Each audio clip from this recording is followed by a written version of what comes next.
Meus caros, o que se esperava já há alguns meses concretizou-se ontem.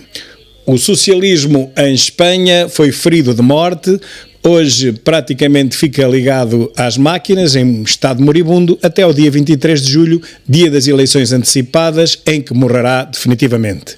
A partir do dia 23 de julho, o único país de toda a Europa a que continuará socialista é Portugal. E a partir desse mesmo dia, 23 de julho, o dia da morte do socialismo praticamente em toda a Europa, Portugal continuará a ser realmente o único país a empenhar a bandeira podre, gasta, sem sentido, da esquerda em toda a Europa civilizada. O único país em toda a Europa que impunha uma bandeira de esquerda para o resto da Europa, até o nosso socialismo com este globalismo, esta identidade de género, toda esta confusão das alterações bimbáticas obrigatórias, nós somos realmente considerados como um país praticamente comunista, em que a esquerda, a extrema esquerda comunista, ainda consegue fazer aprovar leis da extrema esquerda doidice, globalista, neste país que infelizmente há muitas décadas que não é bafejado pela sorte. Mas isto, meus caros, a lei de Murphy explica bem. Num sistema complicado, se não forem verificadas todas as ligações, todas as variáveis, o que puder correr mal, correrá mal. E em Portugal ninguém verifica nada há décadas. Portanto, de uma a uma, todas as organizações, todas as instituições começaram a quebrar. E neste momento, neste último país socialista de toda a Europa, não há nada que funcione minimamente. Eu já não digo satisfatoriamente, eu digo minimamente. Da saúde, ao ensino, à justiça e à segurança, isto só ainda se vai aguentando por causa do esforço sobre-humano dos funcionários, dos trabalhadores, porque se os trabalhadores tivessem a mesma categoria dos decisores, há muito que este país tinha colapsado nas suas várias vertentes, a começar pela saúde. No meio de toda esta desgraça, para Portugal, claro, alguém vai sair por cima. É esse alguém que desde sempre teve uma mão a protegê-lo, uma mão escondida a protegê-lo. É António Costa, o único português que se vai dar bem, como se deu bem também António Guterres, no tempo do pântano em que abandonou Portugal, por Portugal ser um pântano e foi tratar da sua vidinha para a ONU. Depois foi Durão Barroso, abandonou o país que estava de tanga e foi tratar da sua vidinha para o Parlamento Europeu. E agora será António Costa que deixa um país no pântano e de tanga e vai tratar da sua vidinha para o Conselho da Europa. Entretanto, os mesmos 10 milhões e meio de portugueses cá ficamos neste pântano e de tanga a tentar sobreviver e a lutar pela vida no país que mais empobrece ao ritmo avassalador, ano após ano, e por isso mesmo ultrapassado pelos países que há pouco tempo eram os mais pobrezinhos da Europa. Hoje, dos 3 mais pobres, nós fazemos orgulhosamente parte. Já descemos 6 degraus desde que Costa é primeiro-ministro e até ao final do ano desceremos mais um.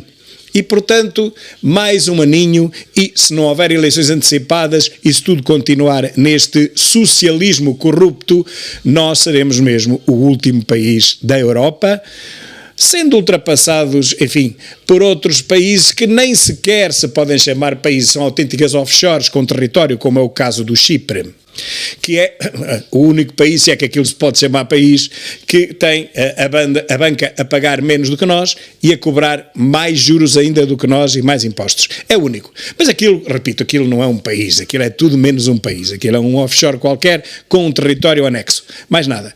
Ultrapassados que seremos por todos os países da Europa, dos mais desgraçadinhos, dos mais pobrezinhos que havia há muito poucos anos e que ultimamente apenas entraram na União Europeia, não tendo recebido nem 1/10 daquilo que nós temos vindo a receber desde 1986, sendo então nós ultrapassados por esses, só temos que olhar para o espelho e fazer meia culpa.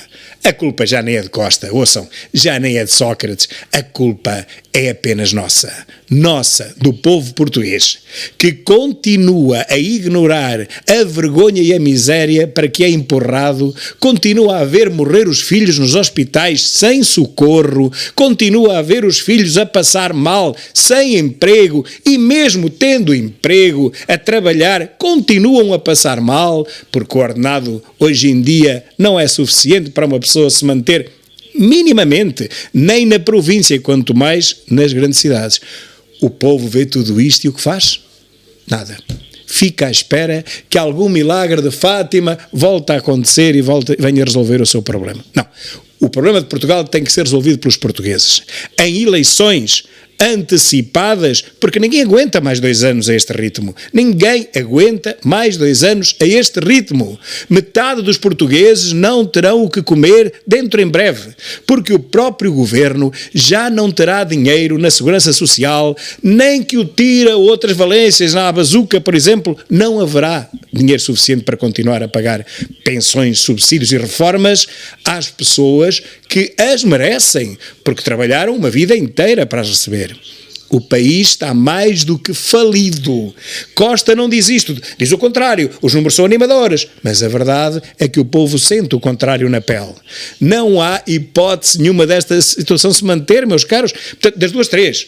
Ou o Presidente da República convoca eleições antecipadas para acabar com este socialismo desgraçado, como acabou de fazer hoje Pedro Sánchez em Espanha, ou terá que ser o povo a ter uma palavra e a obrigá-lo a fazer aquilo que é a sua obrigação. Um país podre não pode continuar podre mais tempo. Chega de podridão, chega de corrupção e, acima de tudo, chega do socialismo, que é o chapéu de chuva protetor da estupidez, da incompetência que traz consigo, obviamente, a corrupção e o empobrecimento. Chega de socialismo. Se já nem os espanhóis, que são muito mais ricos do que nós e evoluídos até, querem mais socialismo nenhum nas suas vidas, se até os espanhóis baniram o socialismo ontem, por que é que os portugueses, que são muito mais pobres, continuam a querer empobrecer? Expliquem-me isto. Expliquem-me como é que os portugueses querem continuar a ser pobres e cada vez mais pobres. É para alguém que me explique isto, por favor, porque eu não consigo perceber.